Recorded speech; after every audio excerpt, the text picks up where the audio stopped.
সুনামগঞ্জের দোয়ারাবাজার উপজেলার নরসিংপুর ইউনিয়নের ঐতিহ্যবাহী শিক্ষা প্রতিষ্ঠান গোল্ডেন ফিউচার মডেল একাডেমির ২০২৪ শিক্ষাবর্ষের পঞ্চম শ্রেণীর শিক্ষার্থীদের নিয়ে বিদায়ী দোয়া অনুষ্ঠান সম্পন্ন হয়েছে।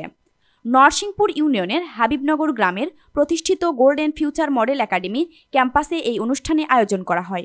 এতে প্রধান অতিথি হিসেবে শিক্ষার্থীদের উদ্দেশ্যে দিক নির্দেশনামূলক বক্তব্য রাখেন ছাতকের ইসলামপুর ইউনিয়ন পরিষদের চেয়ারম্যান অ্যাডভোকেট সুফি আলম সোহেল। বিশেষ অতিথি হিসেবে বক্তব্য রাখেন আল মদিনা একাডেমির পরিচালক রফিকুর রহমান। প্রতিষ্ঠানের পরিচালক মাওলানা রহমত আলীর সভাপতিত্বে মাওলানা আব্দুল খালিক মানিক ও মাওলানা ওমর ফারুক আকন্দের যৌথ পরিচালনায় আয়োজিত অনুষ্ঠানে অতিথি হিসেবে আরও বক্তব্য রাখেন দোয়ারাবাজার উপজেলা প্রেস ক্লাবের যুগ্ম সাধারণ সম্পাদক সোহেল মিয়া, একাডেমির পরিচালক মাওলানা আফতাবউদ্দিন সহ প্রমুখ।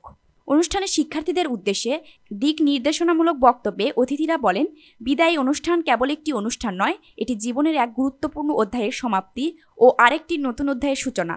এ যেন এক মধুর সুরের বিদায়, যার সাথে মিশে আছে শৈশব এবং কৈশোরের স্মৃতির মিষ্টি সুর। এই বিশেষ দিনে শিক্ষার্থীরা তাদের পেছনের পথে তাকায়, যেখানে রয়েছে বন্ধুদের সাথে হাসি খুশির মুহূর্ত, শিক্ষকদের পথ নির্দেশনা, জ্ঞান অর্জনের আনন্দ, পরীক্ষার ভয়, সাফল্যের উল্লাস, যেন এক অমূল্য সম্পদের ভাণ্ডার। এই স্মৃতিগুলো হৃদয়ে নিয়েই তারা এগিয়ে যায় ভবিষ্যতের পথে। নতুন স্বপ্ন, নতুন লক্ষ্য, নতুন চ্যালেঞ্জ তাদের অপেক্ষায় রয়েছে। Nahid Anisa, chief TV.